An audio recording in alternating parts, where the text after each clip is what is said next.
ሰላም እንዴት ናችሁ? ሰላም ናችሁ? አለሁላችሁ። እንግዲህ ሰሞኑን ብርዱ ገብቷል። በጣም ብርድ ነው፣ እየበረደኝ ነው። እኔ ብርድ አልወድም። ከነገራችን ላይ በጣም ከምጠላው መጥላት ብርድ አልወድም። እና ዛሬ ደግሞ ዮሐንስ ወልደ ነጎድጓድ ነው። ጥቅምት 4 2018 ዮሐንስ ወልደ ነጎድጓድ ነው። እንኳን ለአባታችን ለቅዱስ ዮሐንስ ወልደ ነጎድጓድ በሰላምና በፍቅር አደረሳችሁ። በየዓለም ሀገር የምትኖሩ እህት ወንድሞቼ፣ እናት አባቶቼ፣ የሰው ዘር በሙሉ የልባችሁ መሻት ሞልቶ ለሀገራችሁ፣ ለወንዛችሁ፣ ለመሬታችሁ ያብቃችሁ። ከታዛዥነት ወደ አዛዥነት፣ ከሰራተኝነት ወደ አሰሪነት ይመልሳችሁ። ከቤት ክራይ ወደ ራሳችሁ ቤት፣ ከማጣት ወደ ማግኘት፣ ከጸብ ወደ ፍቅር መልሶ ሀገራችን ደግሞ ኢትዮጵያ ፍቅሯ፣ ሰላሟ፣ የድሮ ማንነቷ ተመልሶልን ብሔር ብሔረሰቦች በአንድ ላይ ቆርሰው መብላት መጠጣት፣ በቃ ብዙ ነገሮችን ሁነው አብረው እንዲዘልቁ አብረው እንዲኖሩ ቸሩ መድኃኔዓለም እሱ ይርዳን።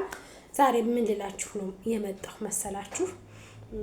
የሰው ልጅ ማለት ነው አብሮ መብላት አብሮ መጠጣት በአሁኑ ሰዓት በኢትዮጵያ እንደ ቀልድ መሰለኝ የሚታይ፣ ጓደኛ እንደ ቀልድ እንደ ፌዝ ነው መሰለኝ የሚታየው።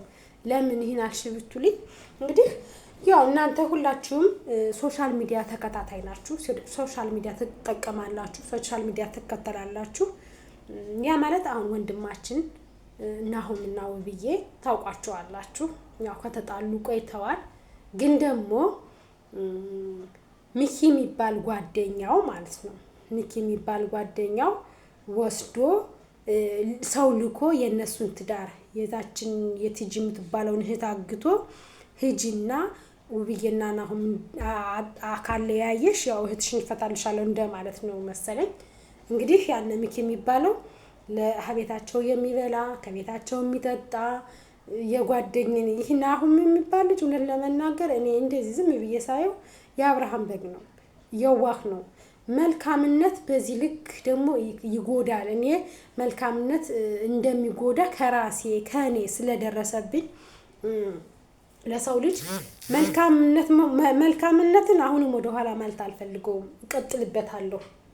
ስለያመኛል መልካምነት መሆኔን የዋህ መሆኔን እቀጥልበታለሁ። ግን እንደ ጥልቅ የሆነ ራስን የሚጎዳ ቤተሰቦችን በትኜ ያን ሰው ለማዳን ውስጠ ሚስጥሩን እያወቅኩኝ አልገባበትም። አሁን ውስጡ ሚስጥሩን እያወቀ እህቷን ታገተችባት ምናምን በሱ ስትጠቀምበት ልጅቱ፣ እሱ ግን አርቆ ወደ ኋላ የሚመጣውን አላየም። ልጆቹን መበተኑን፣ ሚስቱን መበተኑን። ትዳር ማለት ቀላል አይደለም። ትዳር ህይወት ነው። ትዳር ማለት ብዙ መስዋዕትነት የሚከፈልበት ነው። ቤት ሲሰራ በጣም 3-4 ሰው ብቻ አይደለም ቤትን የሚሰራው። ግድግዳ እንኳን ለማቆም ስንት ሰው ያስፈልገዋል? ግድግዳው ከቆመ በኋላ ውሃ ልክ ያስፈልገዋል። ውሃ ልክ ከተደረገበት በኋላ ጣራው ሲመታ ይሄ አውራጅና ሰቃዩ ተመቶ ቆርቆሮው ሲመታ ራሱ ሰው ያስፈልጋል ቤት ሲሰራ ማለት ነው። የሰው ልጅ ደግሞ ወደ ትዳር ወደ ህይወት ሲገባ መጠናናት አለው፣ ብዙ ነገር አለው። ብዙ ፈተናን አሳልፈው እነዚህ ሁለት ልጆች ወልደው እግዚአብሔር በሁለት ልጅ ባርኳቸው፣ የመጀመሪያቸው ወንድ የሁለተኛቸው ሴት ሆናላቸው በጣም ደስ በሚል ሁኔታ። ውብዬ በዚህ አጋጣሚ ውብዬ እንኳን ማርያም ማረችሽ የኔ ውድ። ሁሉም ያልፋል፣ ኃላፊ ነው።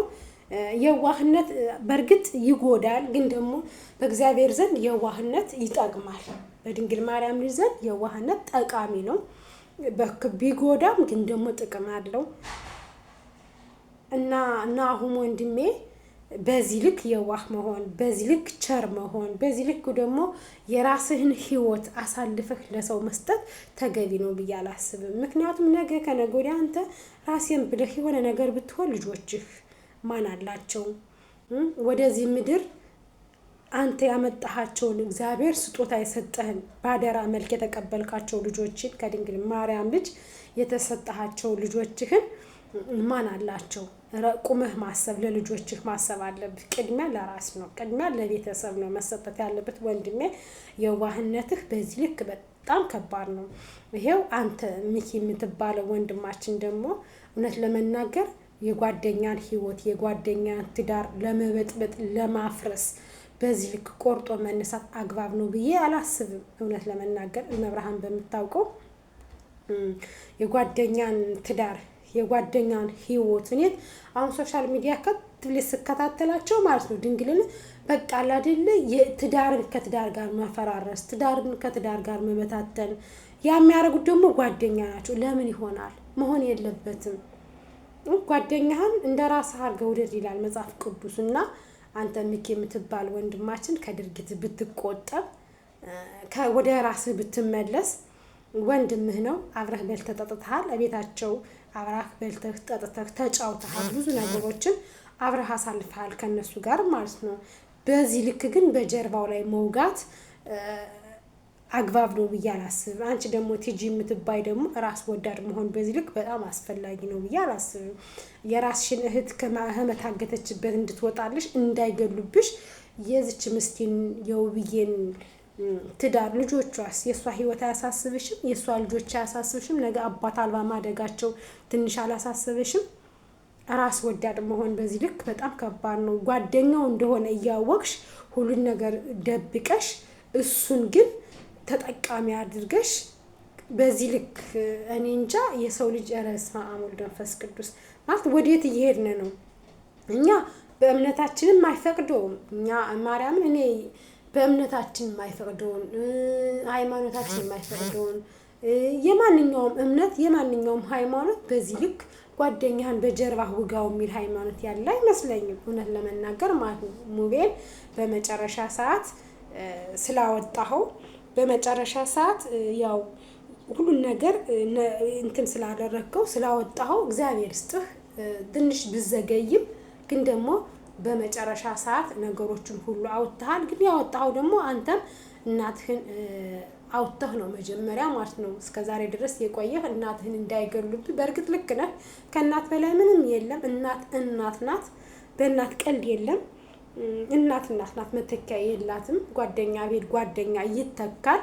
ግን ደግሞ ገና ጓደኛ ቤት ጓደኛ ይተካል ብለህ ደግሞ ወንድምህን በዚህ ልክ ማስጎዳቱ በዚህ ልክ ሁሉ ነገር እያወቅ እንዳላወቅ ሆነህ ያንተም ሁላችን ስንረግምህ ስንጮህብህ ብዙ ነገሮችን ብዙ አስተያየቶችን ስንናገርህ ቆይተናል ሙሄ ማለት ነው።